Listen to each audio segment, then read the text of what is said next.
Publish 1967. മറ്റൊക്കെ അതിനേക്കാൾ മുമ്പ് ഉണ്ടാക്കിയിട്ട് അത് കഴിഞ്ഞിട്ട് വന്നിട്ടാണ്. ഇത് ഓരോ ഏജ് കഴിഞ്ഞ് ഇപ്പോൾ അഡൽട്ട് ഉണ്ടാക്കി കഴിഞ്ഞിട്ട് നമുക്ക് ചിൽഡ്രനിലേക്ക് കയറി പിന്നെ പ്രീ സ്കൂളിൽ കയറി. അപ്പോൾ അതിൻ്റെ ഇയറിന് വ്യത്യാസം വന്നിട്ട് 1967 ഫസ്റ്റ് ഉണ്ടാക്കിയിട്ടുള്ളത്. ഇപ്പം റിവൈസ് ഫോം എന്ന് പറയുന്നത് ലേറ്റസ്റ്റ് റിവൈസ് ഫോം എന്ന് കിട്ടുന്ന ടൂവിൽ മാത്രം ഉണ്ടാക്കിയിട്ടുള്ളൂ. പിന്നെ അത് കഴിഞ്ഞിട്ട് ഉണ്ടാക്കിയിട്ടുള്ളത് ഫ്യൂഷൻസ് ഫോം.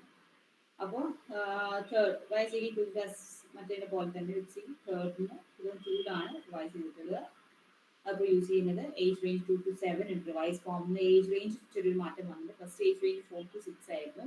പിന്നെ ഏജ് റേഞ്ച് 2 to 7 ആയിട്ടുണ്ട്. ഇതേപോലെ തന്നെ ഈ പറഞ്ഞ 4 ഏരിയാസ് ഒരു നോക്കുന്നുണ്ട് കേട്ടോ. ഇതിന്റെ സ്റ്റാൻഡേർഡ് ഡീവിയേഷൻ ആദ്യം ചെറിയ മാറ്റം 3 വന്നിട്ട് 15 ആയിരുന്നു. മീൻ 100 ആൻഡ് ഡിവിഷൻ 3 എന്നുള്ളത്. ഓക്കെ, ഏരിയാസ് ഒക്കെ ഇതിൽ ചെറിയൊരു വ്യത്യാസം, പ്രീ സ്കൂൾ ആയതുകൊണ്ട് ചെറിയൊരു വ്യത്യാസം വന്നിട്ടുണ്ട്. കോംപ്രിഹെൻഷനും സിനാറ്റിക്സ് നോട്ട് ഇൻക്ലൂഡിംഗ് സബ് ടെസ്റ്റ് ആയിട്ട് യൂസ് ചെയ്തിട്ടുണ്ട്. അല്ലാതെ work vocabulary, information, word basin ആണ് അവർ ഇൻക്ലൂഡ് ചെയ്തിട്ടുള്ളൂ. ഇൻക്ലൂഡ് ചെയ്യാത്തത് കോംപ്രിഹെൻഷൻ, സിനാറ്റിക് കോൺസെപ്റ്റ് ഫോമിൽ വരുന്നു സിനാറ്റിക്സ് പറയുന്നത്, അതൊന്നും ഇതിൽ ഇൻക്ലൂഡ് ചെയ്തിട്ടില്ല. അതേപോലെ പെർഫോമൻസിൻ്റെ അകത്ത് തന്നെ സബ് ടെസ്റ്റിലെ picture completion, object assembly is not include in this test. പക്ഷെ അതിന് കൂടെ ബ്ലോക്ക് ഡിസൈൻ ചെറുതായി എടുത്തിട്ടുണ്ട് അവർ. മെട്രിക്സ് റീസണിങ് സിമ്പിൾ ആയിട്ട് കളേർഡ് ആയിട്ട് മെട്രിക്സ് ഉണ്ടെങ്കിൽ അതൊന്ന് യൂസ് ചെയ്യും. മെട്രിക്സ് ആൻഡ് പിക്ചർ കോൺസെപ്റ്റ് എന്ന് പറഞ്ഞാൽ അതൊക്കെയാണ് പിന്നെ അവർക്ക് പിക്ചർ കുറച്ചുകൂടി അവരുടെ ഏജ് ഗ്രൂപ്പ് 2 to 7 അവർ കൊടുക്കുന്നത്. അപ്പോൾ ആ ഏജ് ഗ്രൂപ്പിന് എക്സ്പെക്ട് ചെയ്തിട്ടുള്ള ക്വസ്റ്റ്യൻസ് ആണ് നമ്മൾ പിന്നെ അവർ ഉണ്ടാക്കിയിട്ടുള്ളത്. അതുകൊണ്ടാണ് മറ്റു സ്ഥലത്തൊക്കെ മിസ്സിംഗ് ആയിട്ട് പഠിക്കുന്നത്. മിസ്സിംഗ് അല്ല, sorry, it's not include this test. പിന്നെ ഇതിൻ്റെ processing speed, IQ score, symbols ആണ്. അപ്പോൾ ഇതിലും ഗ്ലെബിനും വാലിറ്റിൻ്റെ സ്കോറിംഗ് അതേപോലെ തന്നെ നമ്മൾ സ്കോറിംഗ് ചെയ്യും.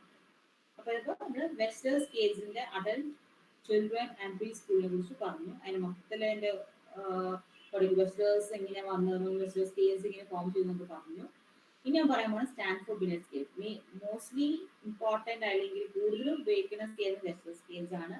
അത് കഴിഞ്ഞാൽ സ്റ്റാൻഫോർഡ് ബിനെറ്റ് സ്കെയിൽ. ഇതിനേക്കാൾ കുറച്ച് കൊണ്ടുവന്നിട്ടുണ്ടായിരുന്നു കോൺസെപ്റ്റ്, പക്ഷേ കുറച്ച് ഈസി ആവും തുടങ്ങിയത്. അതുപോലെ എല്ലാ ഏരിയാസും വേഗം വായിച്ചാൽ മനസ്സിലാക്കാൻ പറ്റും. ഇപ്പോൾ പ്രൊഫഷണലായിട്ടാണെങ്കിൽ തന്നെ നമുക്ക് സുഖമായിട്ട് ചെയ്യാൻ പറ്റും ഓരോ സ്കെയിൽസ്. വേഗം ഇത്രയും ട്രാൻസ്പെറൻ്റ് ആണ്. അത്രയ്ക്ക് കോംപ്ലിക്കേഷൻസോ കാര്യങ്ങളോ എല്ലാം മാനുവൽ കൊടുത്തിട്ടുള്ള നമുക്ക് വേഗം ചെയ്ത് മനസ്സിലാക്കി എടുക്കാം. എത്രത്തോളം എനിക്ക് മനസ്സിലാക്കി എടുക്കാൻ പറ്റും. അതൊരു യൂസ് ചെയ്തിട്ടാണ് ഞാൻ പറയുന്നത്.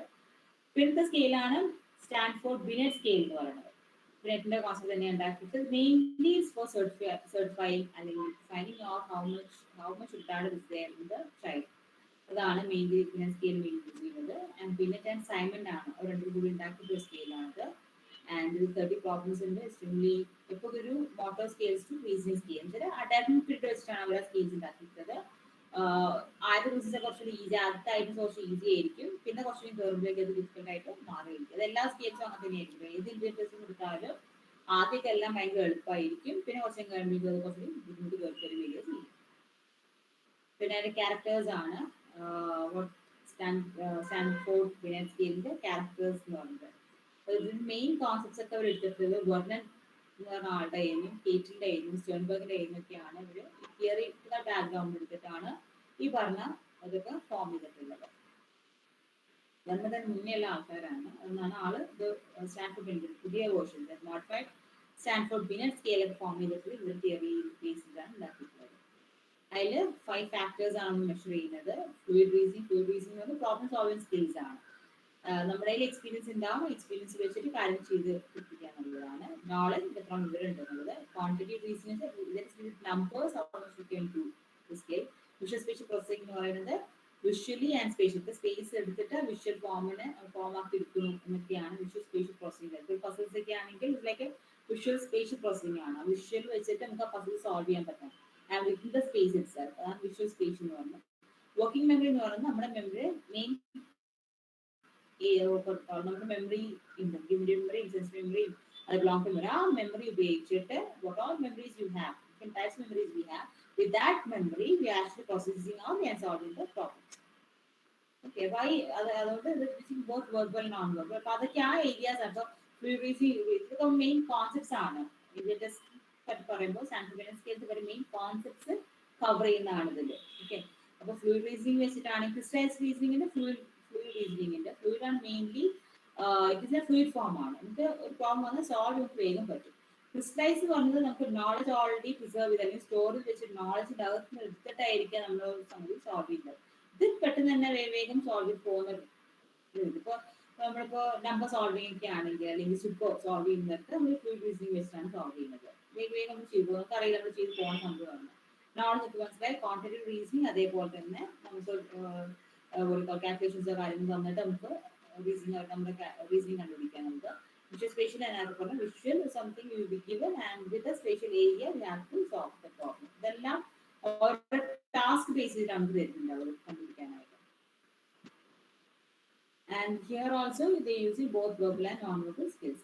And ഇതിന്റെ ഒരു തിയോറിറ്റിക്കൽ മോഡൽ ഓഫ് സ്റ്റാൻഫോർഡ് ഉണ്ടാക്കിയിട്ടുണ്ടായിരുന്നു. ഞാനത് ഒരു ബോക്സ് ആക്കി ഇതിലേക്ക് കയറിയപ്പോഴേക്കും ബോക്സ് മാറി ഇങ്ങനെ ഫോമിൽ വന്നിട്ടുണ്ട്. So verbal and non verbal എന്നുള്ളത് അത് നിങ്ങളുടെ ബുക്കിൽ ഓൾറെഡി കൊടുത്ത സംഭവം തന്നെയാണ്. അപ്പോൾ അത് ഏജ് ഗ്രൂപ്പ് ആണ് ഓരോന്നും പറയുന്നത്. നിങ്ങളൊന്ന് വായിച്ചു നോക്കുന്നത് കേട്ടോ. ഇതിങ്ങനെ പറയുമ്പോൾ എനിക്ക് ബുദ്ധിമുട്ടാവും, മനസ്സിലാവില്ല, എനിക്ക് ബോക്സ് ആക്കാൻ പറ്റിയില്ലത്. അപ്പൊ അതിനകത്ത് വെർബൽ സ്കെയിൽസ് ഏതൊക്കെയാണ്, നോൺ വെർബൽ സ്കെയിൽസ് ഏതൊക്കെയാണ്, എത്ര ഏജ് ഗ്രൂപ്പിലാണ് ഇത് ചെയ്യുന്നതെന്നുള്ളതൊക്കെ അതിൽ കൊടുത്തിട്ട് മെൻഷൻ ചെയ്തിട്ടുണ്ട്.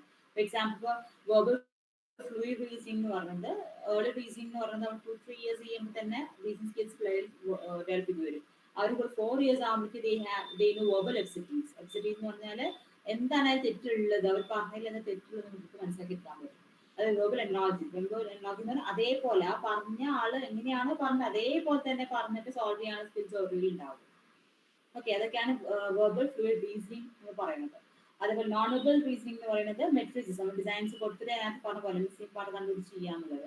അതേപോലെ നോളജ്, അപ്പോൾ അതൊക്കെ നമുക്ക് ഒന്നിന്റെ പ്രിസർവ് ചെയ്ത നോളജ് വെച്ചാണ് നമ്മൾ യൂസ് ചെയ്യുന്നുണ്ടാവും. അല്ല ഉള്ള knowledge what current knowledge you have അല്ലെങ്കിൽ what all knowledge you observe learned ആയിട്ട് സംഗതി അത് വെച്ചിട്ട് നമ്മൾ സംഗതി സോൾവ് ചെയ്യാൻ. ഇതൊക്കെ നമ്മുടെ ഈ verbal side non verbal side നമ്മൾ യൂസ് ചെയ്യുന്നതാണ്. ഇതൊക്കെ പിന്നെ സ്കെയിലിൽ ഉണ്ടാവുന്നതാണ്.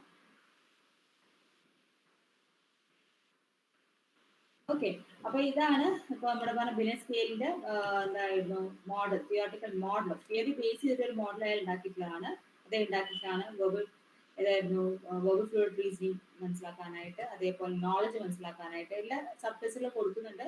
തിയറി കോൺസെപ്റ്റ്സ് മാത്രമേ ഇവിടെ എഴുതിയിട്ടുള്ളത്. അതായത് നിങ്ങളുടെ ബുക്കിൽ തന്നെ ഉണ്ട്, നോക്കി നമുക്ക് മനസ്സിലാക്കാം. അത്ര ഉണ്ടത്തുള്ളൂ. അത് 4 to 6 എന്ന് പറഞ്ഞിട്ട് ഏജ് ഗ്രൂപ്പ് ആണ്. പിക്ചർ എക്സിറ്റി മനസ്സിലാക്കാൻ പറ്റുന്ന ഏജ് ഗ്രൂപ്പ് ഏതാണ്, അപ്പൊ അതനുസരിച്ചായിട്ട് മോഡൽ ഉണ്ടാക്കി വെച്ചിട്ടുള്ളത്. അതുപോലെ quantitative reasoning 2 to 6 years quantitative reasoning മനസ്സിലാക്കാം. Quantity always in the number form, quality is always in the abstract ഫോമിലാണ് കൊടുക്കും, കാണാൻ പറ്റില്ല. You have to feel it, you have to think it and you have to say it. അങ്ങനത്തെ പിന്നെ spatial form board കൊടുത്ത് ചെയ്യിപ്പിച്ചെടുക്കാവുന്ന age group ആണെങ്കിൽ കൊടുത്തിട്ട് question directions ഒക്കെ നമുക്ക് മനസ്സിലാക്കി എടുക്കാൻ പറ്റും. ഇതെല്ലാം ഓരോ ഏജ് വെച്ചിട്ട് നമുക്ക് ചെയ്യാവുന്ന ടാസ്കുകളാണ് സെർവ് ചെയ്തിട്ടുള്ളത്. പിന്നെ working memory, working memory delay responses വന്നു കഴിഞ്ഞാൽ നമ്മൾ റെസ്പോണ്ട് ചെയ്യുക. അപ്പോൾ നമുക്ക് മെമ്മറി ലാപ്സ് വരും, ഡിലേഡ് ആയിട്ട് ആൻസേഴ്സ് പറയുകയാണെങ്കിൽ. ഓക്കെ, ബ്ലോക്ക് സ്പാന്, അപ്പോൾ അതൊക്കെയാണ് നമ്മൾ ഈ പറഞ്ഞ തിയോറിറ്റിക്കൽ മോഡൽ ഓഫ് ഓരോ ഏരിയയുടെ മോഡലാണ് അതിൽ ഉണ്ടാക്കിയിട്ടുള്ളത്. അത് വെച്ചിട്ടാണ് ഓരോ ഏജ് ഗ്രൂപ്പും അതിന് വെച്ചിട്ടുണ്ട്. അത് വെച്ചിട്ടാണ് ആള് പറയുന്നത്. ഓരോ കോൺസെപ്റ്റ് മെയിൻ തിയോറിറ്റിക്കൽ കോൺസെപ്റ്റ് വെച്ചിട്ടാണ് മെയിൻ പറഞ്ഞിട്ടുള്ളത്. പ്രാക്ടിക്കൽ ആയിട്ടുള്ള ടെസ്റ്റ് ബേസ് ചെയ്തിട്ടല്ല അവർ പറഞ്ഞിട്ടുള്ളത്, തിയറി ബേസ് ചെയ്തിട്ടാണ്. ഓരോ തിയറി ബേസിൽ എത്ര ഏജ് ഗ്രൂപ്പിലാണ് അവർക്ക് അതൊക്കെ അച്ചീവ് ചെയ്യണേ എന്നുള്ളതും, അപ്പൊ ആ അച്ചീവ് ചെയ്ത ആൾക്കാർക്ക് എന്തൊക്കെ ടെസ്റ്റ് കൊടുക്കാൻ പറ്റും എന്നുള്ളതാണ് ആള് പറഞ്ഞിട്ടുള്ളത്, ഇതിനായിട്ട് പറഞ്ഞിട്ടുള്ളത്. പിന്നെ വേറെ നിങ്ങളുടെ ബുക്കുള്ളതാണ്. ഇതിനെ കുറിച്ച് എനിക്ക് എത്ര പരിചയമില്ല. ഈ ഗുഡ് കോക്ക് ജോൺസൺ എന്ന് പറഞ്ഞിട്ട് ഫോർ ചിൽഡ്രൻ ആണെന്ന് പറയുന്നത്. അതുപോലെ ഹോൺസ് എന്ന് പറഞ്ഞ ആളുടെ തിയറി ബേസ് ചെയ്തിട്ടാണ് ആളുണ്ടാക്കിയത്. GF and GCSK എന്നൊക്കെ പറഞ്ഞിട്ടുണ്ട്. അതൊക്കെ ഇന്ത്യൻസ് മെഷർ ചെയ്യുന്നതാണ്. ഇറ്റ്സ് ഓൾവേസ് ഒരു കളർ ഫോം ആണ്, പിള്ളേർ ചെയ്യാൻ സുഖമെന്നാണ് പറയുന്നത് ഈ ടെസ്റ്റ്.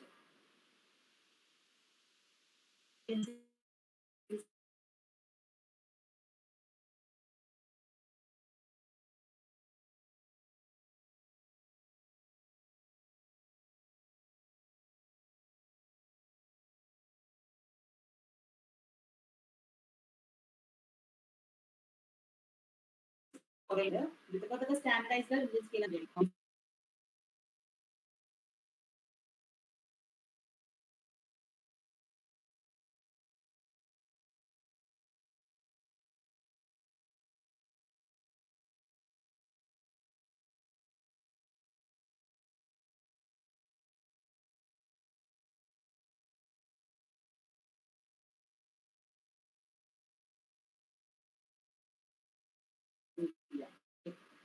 ഇത് നമ്മൾ വായിച്ചാൽ മതി, നമ്മൾ വായിച്ചിട്ട് മനസ്സിലാക്കിയാൽ മതി.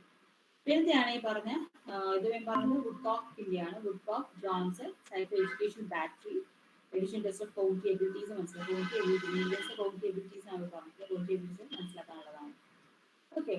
ആൻഡ് ഇത് പറയുന്നത് റേവൻസ് പ്രോഗ്രസീവ് പ്രോ ഉണ്ട്, PR-O ഉണ്ട്, പ്രോഗ്രസീവ് മെട്രിക്സ് എന്ന് പറഞ്ഞു. അത് നേരത്തെ പറഞ്ഞ മെട്രിക്സ് ഇവിടെ മനസ്സിലാക്കി എടുക്കാൻ പറ്റും. അതേപോലെ മിസ്സിംഗ് പാർട്ട് ആ ഒരു ടെസ്റ്റ് അത് ഇത് ആക്ച്വലി പെർഫോമൻസ് ടെസ്റ്റ് മാത്രമാണ്. You don't get verbal test. കാരണം ഇതിൽ മെയിൻ ഡിസൈൻസ് ആണ്. Designs giving sequence order and ആ ഡിസൈനിന്റെ ഒരു മേജർ ഡിസൈൻ ഉണ്ടാകും. ആ ഡിസൈനിന്റെ ഡ്യൂപ്ലിക്കേറ്റ് അല്ലെങ്കിൽ ഡ്യൂപ്ലിക്കേറ്റ് ചെയ്തിട്ടുള്ള ഭാഗങ്ങൾ ഉണ്ടാകും. ഓരോ ഒരു 6 ഓപ്ഷൻസ് ഉണ്ടാവും. അതിന്റെ 3 ഓപ്ഷൻസ് ഉണ്ടാവും. ഓപ്ഷൻസ് ഉണ്ടാവും. ആ ഓപ്ഷൻസിനകത്ത് ഈ പറഞ്ഞ ഡിസൈൻ ഇപ്പൊ കൊടുത്ത മെയിൻ ഡിസൈൻ്റെ അതൊരു മിസ്സിംഗ് പാർട്ട് ഉണ്ടാവും. ആ മിസ്സിംഗ് പാർട്ട് ഈ പറഞ്ഞ ഡിസൈൻസ് ഉണ്ടോ എന്ന് നോക്കുകയാണ് വേണ്ടത്. എന്നിട്ട് അത് നമ്മൾ പറഞ്ഞു കൊടുക്കുകയാണെങ്കിൽ മാർക്ക് ചെയ്ത് കൊടുക്കുക. നമുക്ക് ഫോമാറ്റ് ഉണ്ടായി മാർക്ക് ചെയ്ത് കൊടുക്കുകയാണ് വേണ്ടത്. ഇതിന്റെ ഫസ്റ്റ് റേവൻസ് പ്രോഗ്രസിന്റെ 60 മെട്രിക്സ് ആണ് ഉള്ളത്. 60 ഡിസൈൻസ് ഉണ്ടാകും. 5 സെറ്റ്സ് ഈച്ച് ആയിരിക്കും. 12 മെട്രിക്സ് അതിൽ ഉണ്ടാവും ഓരോന്നിലും. അങ്ങനെ 60. അപ്പോൾ അതില് ഫസ്റ്റ് ഒക്കെ ലെവലൊക്കെ ആകുമ്പോൾ കുറച്ച് ഈസി ആയിരിക്കും. പിന്നെ കുറച്ച് ലെവൽ കൂടുമ്പോഴാണ് കുറച്ച് ഡിഫറെന്റ് ലെവൽ കൂടി വരുന്നത്. ഇതിന് മെയിൻ തിയറിസ്റ്റ് എന്ന് പറയുന്നത് സ്പീമാന്റെ തിയറി ഇഷ്ടമാണ്. G general factors. നമുക്ക് എല്ലാവർക്കും ജനറൽ ആയിട്ടുള്ള ഇന്റലിജൻസ് നമുക്ക് എല്ലാവർക്കും ഉണ്ട്. പക്ഷെ അതിന്റെ കൂടെ തന്നെ സ്പെസിഫിക് ആയിട്ട് സ്പെസിഫിക് ആയിട്ടുള്ള ഇന്റലിജൻസ് നമ്മുടെ ഉണ്ടെന്നാണ് സ്പീമാൻ വിശ്വസിക്കുന്നത്. തിയറി അങ്ങനെയാണ് ഉണ്ടാക്കിയിട്ടുള്ളത്. ഇതില് നമ്മൾ റേഞ്ച് എടുത്തിരിക്കുന്ന ജി ഫാക്ടർ സ്കെയിൽ മാത്രം എടുത്തിട്ടുണ്ട്. സ്പെസിഫിക് ഫാക്ടേഴ്സ് എടുത്തില്ല. ജി ഫാക്ടറിൽ വെച്ചിട്ടാണ് ആള് ഈ പറഞ്ഞ അച്ചീവ്മെന്റ്സ് ഉണ്ടാക്കിയിട്ടുള്ളത്. പിന്നെ പറഞ്ഞ മൾട്ടിപ്പിൾ ചോയ്സ് ഐറ്റംസ് ഉണ്ടാകും. അത് നമ്മൾ കണ്ടുപിടിക്കാൻ ചെയ്താൽ മതി. ഇത് വായിച്ചാൽ കിട്ടും കേട്ടോ. ഇത് ഏജ് ഗ്രൂപ്പ് എന്ന് പറയുന്നത് ഓക്കെ. ഇതിന്റെ ഏജ് ഗ്രൂപ്പ് എന്ന് പറഞ്ഞാൽ അഡോളസൻസ് പീരീഡ് ആണ്. എല്ലാവർക്കും യൂസ് ചെയ്യാവുന്നതാണ്. പക്ഷേ ഇതിന്റെ ഇത് വെച്ചാൽ starting period I think after child ആണ്. അപ്പൊ ഇതിന്റെ ആണെങ്കിൽ കളേർഡ് സ്റ്റാർട്ട് ചെയ്യുന്നത് 4 to 10 years. 10 years കഴിഞ്ഞിട്ടായിരിക്കണം എന്താ പറയാ റേവൻ പ്രോഗ്രസീവ് എടുത്തിട്ടുണ്ടാവുക. ഓക്കെ. ഇപ്പം നമ്മൾ യൂസ് ചെയ്യുന്നത് റേവൻ പ്രോഗ്രസീവ് RPM യൂസ് ചെയ്യുന്നത് അത് 10 years കഴിഞ്ഞിട്ടായിരിക്കും. പിന്നത്തെ ഒരു വേർഷനുള്ള CPM എന്ന് പറഞ്ഞാൽ 4 to 10 years ആണ്. ഇത് ഇതേപോലെ തന്നെ ഡിസൈൻസ് തന്നെയാണ്. വലിയ പ്രത്യേകിച്ചുള്ള കോംപ്ലിക്കേറ്റഡ് പിക്ചർ ഫോം ഒന്നല്ല, എല്ലാം ഡിസൈൻ ഫോം തന്നെയാണ് വന്നിട്ടുള്ളത്. അപ്പൊ ആ ഡിസൈനിൽ പിള്ളേർക്ക് മനസ്സിലാവുന്ന ഡിസൈൻ ഫോമാണ് റെഡിമെയ്ഡ് ആയിട്ട് ഡിസൈൻ ഫോംസ് ഉണ്ടാക്കിയിട്ടുള്ളത് 4 to 10 years വരെ. പിന്നെ തന്നെ അഡ്വാൻസ് പ്രോഗ്രസീവ് മെട്രിക്സ് ഉണ്ട്. അഡ്വാൻസ് പ്രോഗ്രസീവ് മെട്രിക്സ് എന്ന് പറയുന്നത് ഇതേപോലെ കുറച്ചും കൂടി കോംപ്ലിക്കേറ്റഡ് ആയിട്ടുള്ള ഡിസൈൻ കോൺസെപ്റ്റ്സ് ആയിരിക്കും. പെട്ടെന്ന് നമുക്ക് പെട്ടെന്ന് കണ്ടൊക്കെ മനസ്സിലാക്കാൻ ബുദ്ധിമുട്ടുണ്ട്. കൂടുതൽ APM സാധാരണ അങ്ങനെ ഉപയോഗിക്കാറ്. സാധാരണ ഉപയോഗിക്കുന്ന റേവൻസ് പ്രോഗ്രസീവ് RPM തന്നെ കൂടുതൽ യൂസ് ചെയ്യും. ഈസിയാണ് ആ കാര്യത്തിൽ. വേഗം കണ്ടു കഴിഞ്ഞാൽ കോൺസ്റ്റന്റ് ആവുന്നു, അതിൽ വേഗം കോൺസ്റ്റന്റ് മിസ്സിംഗ് ആവുന്നൊക്കെ വേഗം മനസ്സിലാക്കാൻ പറ്റും. Understand intelligence. അത് മെയിൻലി ഇന്റലിജൻസ് എന്ന് പറയുന്നത് പെർഫോമൻസ് ഇന്റലിജൻസ് മാത്രം. അതായത് നോൺ വെർബൽ ഇന്റലിജൻസ് നമുക്ക് മനസ്സിലാക്കി വെർബൽ സ്കെയിലിൽ തുടങ്ങാനേ പറ്റുന്നത്. പിന്നെയാണ് Kaufman assessment battery for children. Children ആണ് ബാറ്ററി എങ്ങനെയാണ് നേരത്തെ പറഞ്ഞ പോലെ വുഡ്കോക്കിന്റെ ബാറ്ററിയാണ്. കോഫ്മാന്റെ അസസ്മെന്റ് ബാറ്ററിയാണ്. It's age group is 3 to 13 years ആണ്. ഓക്കെ. ഹോസ്പിറ്റൽ കയറി അതേപോലെ 5 global scales are there and നോക്കുന്ന സീക്വൻസ് പ്രോസസ്സിംഗ്. നമ്മൾ നേരത്തെ നമ്പർ സീക്വൻസ് വെർച്വൽസിന്റെ ഓർമ്മയില്ല, അത് തന്നെ അവിടെ യൂസ് ചെയ്യുന്നത്. Simultaneous processing, learning ability, planning ability, precise reasoning ആണ് ഇവർ പറഞ്ഞത്. നോളജ് ബേസ് ചെയ്തിട്ട് പ്രോബ്ലംസ് സോൾവ് ചെയ്യാനുള്ളത്. അതൊരു ടാസ്ക് തരുന്നത് ചെയ്യാനായിട്ട്. പ്ലാനിംഗിൽ ഹൗ യു ക്യാൻ പ്ലാൻ എന്ന് വെച്ചാൽ നമ്മൾ അപ്പോൾ ഒരു ഒബ്ജക്റ്റ് അസംബ്ലി ആണെങ്കിൽ ഇയാൾക്ക് പ്ലാൻ ഔട്ട് അത് എങ്ങനെയാണ്, ഏത് ഒബ്ജക്റ്റ് വെച്ചാലാണ് അത് പൂർത്തിയാവും. ഇയാൾക്ക് പ്ലാൻ ഔട്ട്. അപ്പോൾ ആ കോൺസെപ്റ്റ് ഒക്കെ മനസ്സിലാക്കാനാണ് ഈ പറഞ്ഞ ഈ സ്കെയിൽ ഉപയോഗിക്കുന്നത്. പിന്നെ ഇതിന്റെയും ഇതേപോലെ മറ്റേ വെർബൽ ആൻഡ് നോൺ വെർബൽ ഉണ്ട്. പാർട്ട് എടുക്കുക ചെയ്യാണ് സ്കോറിംഗ് പാർട്ട് വരുന്നത്. പ്രത്യേകത എന്താണെന്ന് വെച്ചാൽ പറയാൻ കാരണം വെച്ചാൽ ഈ ഇതെല്ലാ കോൺസെപ്റ്റ്സിന്റെ ബേസ് എന്ന് പറഞ്ഞാൽ ഒന്നുകിൽ പിന്നെ സ്കെയിൽ വെച്ചിട്ടുള്ളതായിരിക്കും, അല്ലെങ്കിൽ വെച്ച സ്കെയിൽസിന്റെ ബേസ് ആയിരിക്കും പറഞ്ഞാൽ മോഡിഫൈഡ് ഫോം അല്ലെങ്കിൽ ഇപ്പോൾ വരുന്ന ഇന്ത്യൻ ഒക്കെ ബേസ് എന്ന് പറയുന്നത്. ഓക്കെ. അപ്പൊ ഇതിന്റെയും ബേസ് എന്ന് പറയുന്നത് വെസ്റ്റേഴ്സും ബിനെറ്റും ആണ്. It is mainly only for children.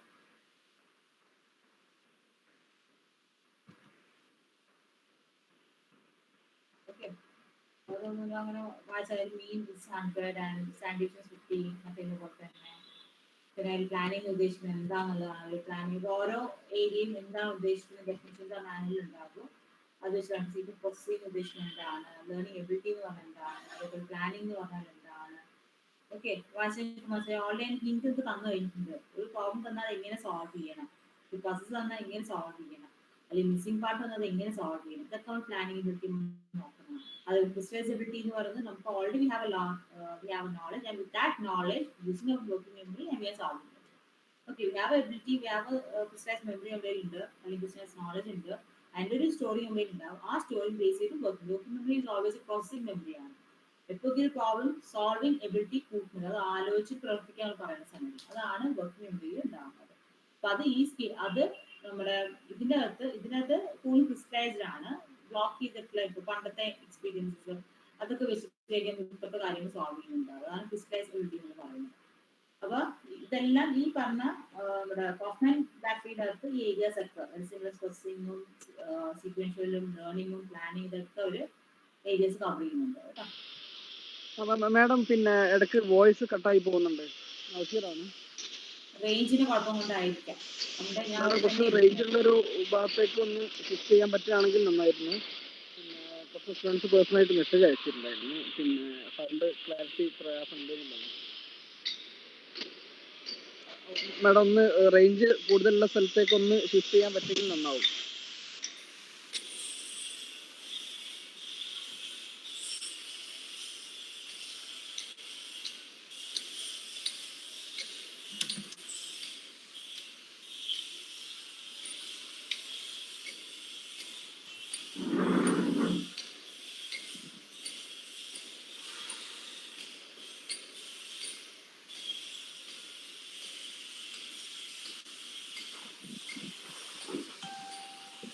Range പോയി.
എല്ലാവർക്കും കേൾക്കാവോ? ഹലോ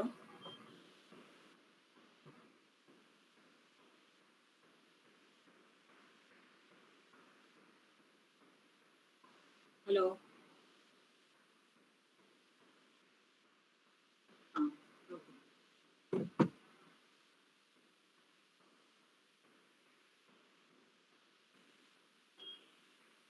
ഇപ്പൊ സ്ക്രീൻ കാണാമല്ലോ എല്ലാവർക്കും?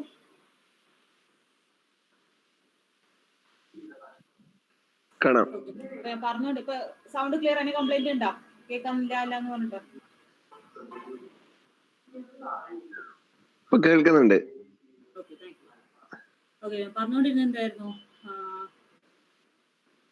റെസ്റ്റേഴ്സിനെ കുറിച്ചിട്ട്, ബിനെറ്റിനെ കുറിച്ചിട്ട് പറഞ്ഞ, ഹോഫ്മാനെസിനും ബാറ്ററിനെ കുറിച്ചാണ് പറഞ്ഞുകൊണ്ടിരിക്കുന്നുണ്ടായിരുന്നത്. അപ്പൊ എല്ലാത്തിന്റെയും ബേസ് നമ്മൾ മനസ്സിലാക്കാനുള്ളത് എപ്പോഴേലും വെസ്റ്റേഴ്സിന്റെ അല്ലെങ്കിൽ ബിനെറ്റിന്റെ ബേസിലായിരിക്കും എല്ലാ ഇപ്പോഴത്തെ കറണ്ട് വേർഷൻസ് ആണ് കറണ്ട് ആയിട്ട് ഇന്ത്യൻ ടെസ്റ്റിലൊക്കെ വന്നുകൊണ്ടിരിക്കുന്നത്. പിന്നത്തത് ഇപ്പൊ ഹോഫ്മാന്റെ ഓൾറെഡി പറഞ്ഞു, ബാറ്ററിയാണ് ടൈം ബേസ്ഡ് തന്നെയാണ്. ഈ പറഞ്ഞ ഏരിയാസ് എല്ലാം സീക്വൻഷ്യസ് ആണെങ്കിലും പ്ലാനിങ് ആണെങ്കിലും സ്ട്രെസിബിലിറ്റീസ് ഒക്കെ അതിൽ മെഷർ ചെയ്യുന്നത്. ഇതൊക്കെ തിയറട്ടിക്കൽ കോൺസെപ്റ്റ്സ് ആണ് അവർ എഴുതി വെച്ചിട്ടുള്ളത്. ടാസ്കുകൾ വേറെ ആയിരിക്കും വരികയുണ്ടായത്. പിന്നത്തെയാണ് Kaufman adolescence and adult Indian test ആണ് പറയുന്നത്. അതായത് age ranges between 11 to 85 years. Okay, അതേപോലെ തന്നെ അതിൻ്റെ ഒക്കെ മോഡിഫൈ വേർഷൻസ് വന്നെന്ന് മാത്രമേ ഉള്ളൂ കേട്ടോ. ഇതൊന്നും ആരും അങ്ങനെ അത്രയ്ക്ക് യൂസ് ചെയ്യുന്നില്ല. കൂടുതലും എല്ലാവരും പ്രിഫർ ചെയ്യുക വെസ്റ്റേൺ സ്കെയിൽസ് ആണ് കൂടുതലും പ്രിഫർ ചെയ്യുന്നത്. പിന്നത്തെയാണ് ഇന്ത്യൻ ടെസ്റ്റ് മാറിയിട്ട് എബിലിറ്റീസിലേക്ക് കയറി വരുന്നത്.